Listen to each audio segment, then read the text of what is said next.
The PS5 is 1 year old and it's gotten some major changes. So the PS5 just had its first birthday, and in that time we've gotten huge software updates, we've gotten new controllers, we've gotten updates on the PSVR 2, we've had tons of exclusive games come out, and overall the PS5 is a much different console than it was just over a year ago. So in today's video we're going to be taking a look at the PS5 and talking about what it's done right, what it's done wrong, and what Sony should fix in the future. And before we jump into it, make sure you're subscribed and have your notifications set to all. The first thing I want to talk about with the PS5 is the hardware, because if you compare it to pretty much every console Sony has made, from the PS1 all the way up to the PS4, it is a dramatically different console. Overall, I think the design is good and it's almost great, but it's not quite there. But a lot of the decisions that make it good instead of great were made for the right reasons, so it's kind of hard to knock Sony for them. Whether you've been able to find a PS5 or not, I feel like I don't even have to say that this is a monster of a machine. It is tall if you have it vertically, and it is wide if you have it horizontally, because that's how that works. And either way,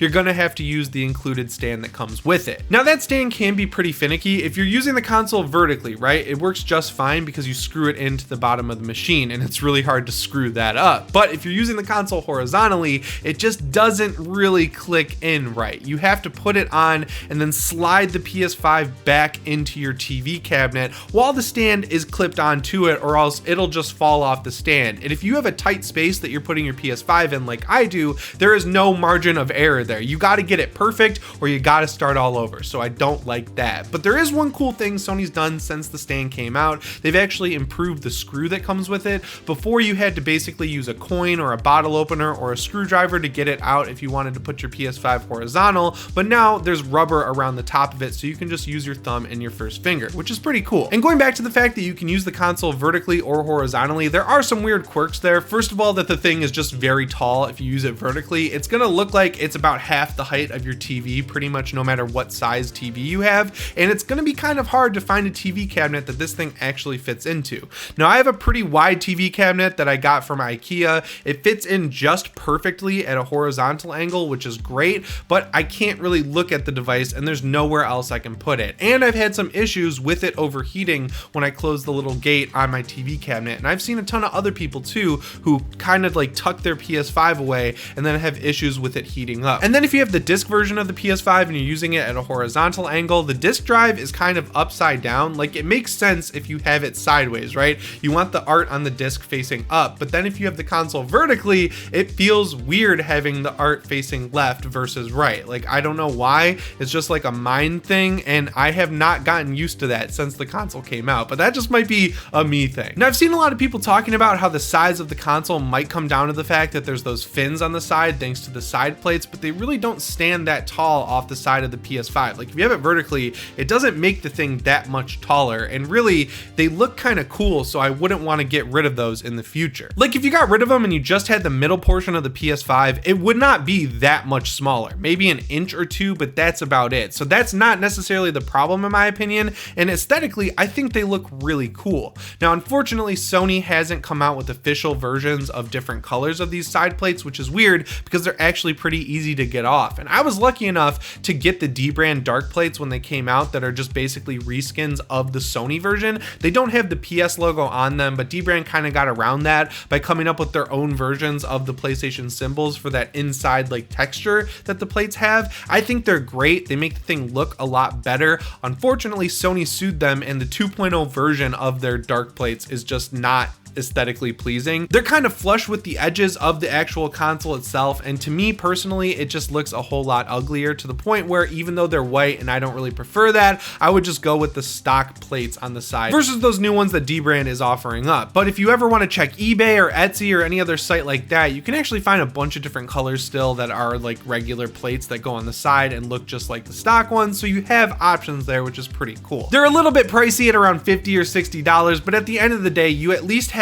an unofficial way to customize your console. Moving on to the actual console, I don't really know how to say it. I'm talking about the middle where they've got that glossy black plastic strip. Unfortunately, the plastic they used is very similar to the launch PS4's plastic, and it scratches up really easy. I barely moved my PS5 in the past year, and I've noticed quite a few scratches starting to show up on that glossy plastic. Now, you can get skins and other protective stickers you can put over it, but at the end of the day, the fact that it's pretty much the same plastic they used on the launch PS4 PS4 that people complain about a lot for scratching. I wish they had used a different plastic this time around, but that, it really is just a minor nitpick. Moving inside the console, I think Sony made the right call, including two massive 120mm fans in the device. That's obviously a big contributing factor as to why the console is so big, but they do a pretty solid job at keeping the thing cool. I know I mentioned that if you put it in an enclosed TV stand, it might overheat, but the Xbox Series X has the same problem. And going back, the PS4 and PS3 had similar issues too. And even if you were on a gaming PC or anything like that, it is very hard to keep those things cool if they're in an enclosed space. So it doesn't really feel fair to knock them too much for that. Now, of course, there was that controversy over the summer related to heat that my friend Austin Evans and I found, where we ordered the new revision that Sony silently put out of the PS5. And what we actually found is that the heatsink inside of it is dramatically smaller, and that's resulted in the exhaust temperatures being a few degrees Celsius hotter. Now, at the time, I felt like I made it pretty clear that I didn't think this was going to dramatically decrease the lifespan of your PS5 or anything like that. I more took issue with the fact that Sony changed the way they made the PS5 and didn't say anything about it, and it had a noticeable effect on how the machine was running. Since then, a bunch of different YouTube channels like Digital Foundry and Gamers Nexus have taken a look at the device, and they basically confirmed what we said, which is yes, it is running hotter, but it shouldn't matter in the long run, which is good. With all that being said, the PS5 is a cool looking machine, even though it is a little bit big, and it does a good job differentiating itself from the PS3, PS4, PS2, and PS1. I mean, pretty much any console out there does not look like the PS5, and that's a good thing. And I feel like I gotta toss some praise at Sony here for making sure that all of their official accessories that go with the PS5, like the DualSense, the Pulse 3D wireless headset, even the remote that controls the media apps on it, look just like the PS5. It feels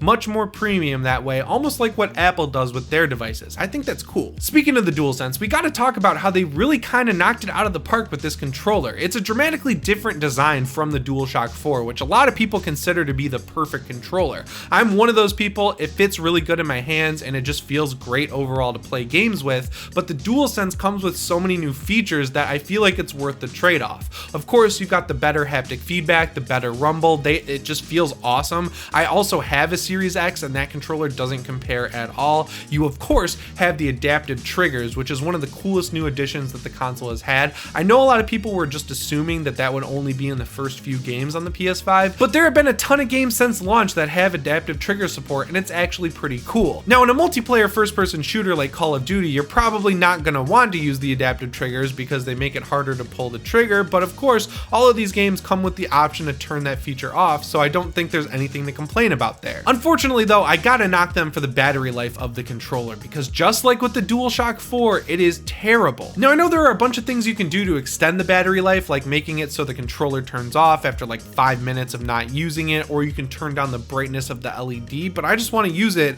how it works out of the box, and if the controller's battery is only lasting like 6 or 7 hours, that's just simply not long enough. It makes you feel like you really need that charging dock, which thankfully does look like a tiny PS5, which is kind of cool, and it's only 20 bucks. I just don't like feeling like I need that. But in all fairness, the Xbox Series X and S also use AA batteries for their controllers, so I feel like when you get one of those, you gotta go out and get the charging pack, which is the same price, if not a little bit more than the charging stand you get on the PS5. So it's kind of a wash there. I don't know. I hope in the future they're able to figure out, at least through software, how to make the battery last longer. So I hope that kind of justifies why I think Sony did a good job with the PS5's design versus a great one. The good thing here though is that they have a great platform to build off of for future iterations of the console. Of course, technology gets cheaper and smaller as time goes on, so I'm assuming whenever we get the PS5 Slim and PS5 Pro, it's going to be like an even shift, right? Like the PS5 Pro will probably be the same size as the current PS5, and then the PS5 Slim will be smaller than what we have now, so we'll probably have options. Moving on to the software, this is an area where the PS5 has vastly improved from when it launched. Like seriously, some of the stuff they've added makes it feel like a different machine. Now at launch it looked and felt pretty good, but there was just a bunch of little weird changes they made that honestly felt like they changed stuff just to make it different. One big example of something that I and a lot of others felt like was changed for no reason is how you just turn the console off. So you turn it on the same way as you turned on the PS4. You hit the PS button on your controller, or you walk up to the thing and hit the power button. But to turn it off, you basically had to reteach yourself the muscle memory you spent all those years on the PS4 learning. So on the PS4, you would hold the PS button, hit the down arrow twice, hit X, hit left, hit yes, it would turn off. I had that muscle memory. But on the PS5, you tap the PS button, you go all the way over to the power, and then you can have it enter rest mode. I know this is a super nitpicky thing, but I think it's a great example of stuff that they changed for no reason. The most annoying thing about it was that on the surface, it looked a lot different for sure, but then when you would dig into the menus, it basically just took you to the PS4 versions of those menus. Like the settings menu, for example, is exactly the same on the PS5 as it was on the PS4. So it just begged the question, why did they change it? I don't want to act like all the changes were like that though, because there were some good ones. The first one being that games and media are two separate menus or like screens on the PS5. So if you've got your mind in the media mode, you can go to the media screen, see all your apps, all your movies, all the stuff like that.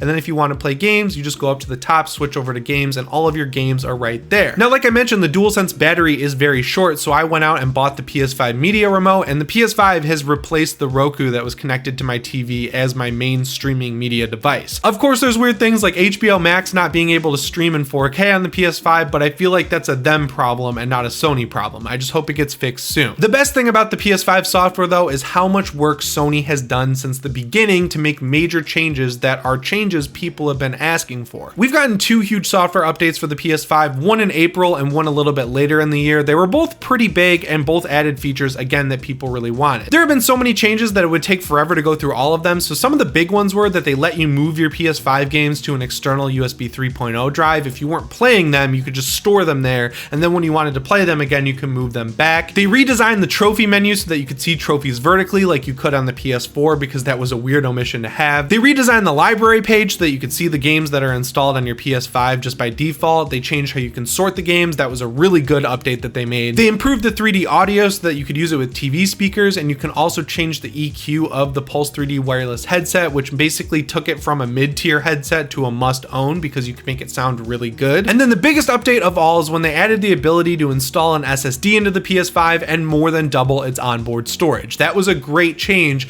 and when you compare it to what the Xbox Series X has, which is like a little storage expansion card, which is cool. I think it's a cool proprietary design thing. That is $250. It is ridiculously overpriced, and I think it's just better overall that Sony lets you go out and buy your own SSD. And I think it needs to be pointed out that while getting into your PS5 the first time can be a little bit scary, once you do it once, it's kind of like riding a bike and you remember how to do it. And then installing an SSD with a heatsink, of course, is very simple from there, and you can pretty much get them at a good price. I know people were really worried when the console launched that these things were going to be really hard to find, but there are a ton of supported ones that are easy to get. And knowing how good of a job Sony has done updating the device and how much they've said that they're directly listening to what fans want, there are a few things that they can add in the future that I think we're going to get within the next year. The first one is native 1440p support. That is something that needs to happen as soon as possible. Honestly, I would have liked to see that in the first update for the PS5. One of the biggest features of the PS5 is that it can play games at 120 Hz. Now, most games, if you want to play them at that frame rate, you need to drop them down to 1440p. Unfortunately, if you plug your PS5 into a 1440p monitor, it just drops it all the way down to 1080p, which doesn't look good. If you plug an Xbox Series X into a 1440p monitor, it just works. That's unfortunate. Another thing I'd like to see them add is variable refresh rate. Basically what that does is if the game drops below 60 frames per second, you're not going to see screen tearing. The Xbox Series X does that and it works great. Assassin's Creed Valhalla was a terrible example of a game that had really bad screen tearing, and you really couldn't do anything about it unless you dropped it down to 30 frames per second. The third thing is a feature from the PS4, which is folders. It was really nice on your cross media bar being able to group your games and apps into folders. I had all my media stuff in folders. It was a great way to quickly access them. And then finally, having themes on the PS5 would be awesome. This thing does a great job running its UI at high frame rates and high resolutions. It doesn't really feel slow or bogged down like it did on the PS4. So I feel like they could probably add in some custom themes and everything would work out great. Like this thing could run the PlayStation Store as its own app instead of just opening up a web browser. I feel like they can add some themes. So wrapping up my thoughts on the software, a year ago I would call it good, but since it's gotten so many updates and features that fans have been asking for and we've had time to get used to it, I feel totally comfortable calling it great right now. At launch, it kind of seemed like Microsoft made the smart move using the Xbox One software on the Series X and S, but now that we're a year out, I think I like the software on the PS5 just a little bit better. Alright, we talked about the hardware, we talked about the software, now let's get into the games, because when you're buying a game console, that's what matters. Just like with the PS4 generation, the biggest area where Sony has Microsoft beat, at least for now, is in the games department. In the first year alone, we got Spider-Man Miles Morales, Spider-Man Remastered, Demon's Souls, Returnal, Ratchet & Clank Rift Apart, Ghost of Tsushima Director's Cut, Deathloop, Death Stranding Director's Cut, and more. Now there's definitely an argument to be made about how next gen a lot of these games feel, since most of them are also available on PS4, but they're still awesome games in their own right. And the craziest thing about it is Deathloop, one of the best reviewed games of 2021, is actually published by Microsoft. Microsoft published one of the year's best reviewed games as a PS5 exclusive. Well, it's also on PC, but on the console side, it's a PS5 exclusive. It's crazy. Even though it's available on PS4, Spider-Man Miles Morales was a great launch game for the PS5. At first, it kind of felt like DLC, but then when you actually get into it and start playing it, it looks and feels so much better than the first Spider-Man game did, just because it has ray tracing, it's running at 60 frames per second. The character models overall look better, Miles' powers look really cool in action, even Spider-Man Remastered looks so much better and runs so much better on the PS5. Both of those games do a great job showcasing how much more powerful the PS5 is than the PS4. Both of those Spider-Man games and Ratchet & Clank Rift Apart really just prove how smart Sony was to scoop up Insomniac and stop them from making games for other consoles, because really, they are the powerhouses of the PS5 so far, at least from a graphical standpoint. I already mentioned how Deathloop got more 10 of 10s than pretty much any game this year other than maybe Forza Horizon 5 over on the Xbox. That game doesn't look amazing as much as something like Ratchet & Clank Rift Apart or Spider-Man Miles Morales, but it plays really well, and if you compare it to the PC version, the PS5 one looked and ran a lot better, which is cool. Now with Ghost of Tsushima and Death Stranding's director's cuts, we can go back and forth all day about the value proposition there. Personally, I think the price they're charging for Ghost of Tsushima, a full $70 right now, even with the Iki expansion and all of the PS5 upgrades for the game, is a little bit expensive, but that game truly shines on the PS5. It runs at 60 frames per second, it looks amazing at 4K, it just feels like that game should have been held for the PS5. And then when you look at stuff like The Last of Us Part 2, which is still locked over on the PS4, they have a 60 frames per second update that makes it run so well and make the combat feel so much better. I mean, another example there is Days Gone, one of my favorite PlayStation exclusives that I'm so upset is not getting a sequel. That game ran like hot garbage on the PS4. Even the PS4 Pro struggled to hit a solid 30 frames per second with that game, but then they did a 60 frames per second patch for the PS5, and just like with Ghost of Tsushima, that game felt like it was truly meant for the PS5. It was awesome. One game I don't see people mentioning enough either is Returnal. Housemarque has always been one of Sony's best developers that they didn't own. They of course own them now after Returnal, and I can see why. That game was a really cool roguelite that felt like it was inspired by Prometheus and Alien Covenant, even the older Alien movies. It had a really cool cryptic story that was fun to uncover. It brought in the best elements of the twin stick shooter genre that Housemarque cut their teeth with. It was just a cool original game that was perfect for the first year of the PS5. I don't know why more people didn't play that one, and if you didn't, you definitely should. We're not even scratching the surface with third-party games either, like Resident Evil Village or Guardians of the Galaxy. There are so many more I can mention here. The point is though that the first year of the PS5, well, it wasn't like PlayStation's best year of games ever. They did a good job supporting the machines with good looking, good playing original games, which is exactly what they needed to do. And just looking to the future, we have some awesome stuff to be excited for. Horizon Forbidden West looks like it's going to be totally worth the wait. Same thing with God of War Ragnarok. We have Spider-Man 2, which looks like you're going to be playing as both Peter and Miles. They're going to have Kraven the Hunter as a villain, and of course Venom. Like, how awesome is that? We've got a Wolverine game coming from Insomniac. I hope that's going to be rated M and super gory like the awesome X-Men Origins Wolverine game, but I think we can give Insomniac the benefit of the doubt at this point because they put out so many bangers. There's a rumored remake of The Last of Us, which I'm kind of 50-50 on, but there's also apparently going to be a full multiplayer game for The Last of Us Part 2 natively on PS5. I'm super excited for that. There have been huge rumors that we're going to get more Uncharted games, and while yeah, it would be nice if these games were all just PS5 only, the fact that there's so many supply chain constraints and there just aren't enough PS5s out there to really justify that, I feel like at least for just a couple more years at the max, we can give Sony the benefit of the doubt and just hope that the PS5 versions of these games look and run a lot better than the PS4 counterparts. When you compare the PlayStation side of things to the Xbox side of things, I know Xbox has had some great games like Forza Horizon 5, Halo Infinite's multiplayer beta, and Psychonauts 2, but on the PlayStation side, I feel like they're once again doing a much better job getting exclusives out there. Microsoft owns a lot of studios now, a lot of them are working on some pretty big games, so I feel like the competition is going to get crazier in the future, but at the end of the day, that's just just good for us because competition makes better games. So we're 1 year out from the PS5's launch, and I think, yeah, you probably could have skipped the PS5 for a year and just let these games stack up, so when you buy it this fall, you would have a ton of stuff to play and you would have been just fine. But having one at launch and playing it all year long was awesome. Even in the like slow months where there wasn't a lot coming out, I still had Destiny 2 to go back to, and it had an awesome PS5 upgrade that made it so much more fun to play. I own that game on every device possible. I have it on PC, I have it on Xbox Series X thanks to Game Pass, but I bought it again on PS5 because I enjoyed playing it there with the DualSense support. The hardware is extremely solid, the software launched in a good state and got even better, and the games are just awesome top to bottom. There's really not a whole lot to complain about when it comes to the PS5. So if you haven't gotten one yet, I think you're going to be really happy when you do. And if you have gotten your hands on one, I'd love to hear what you think of it a year later down in the comments below. Anyway guys, that's all I have for you today, so make sure you're subscribed and have your notifications set to all. As always, my name is Jimmy Champagne, and I'll see you in the next one. Thanks for watching.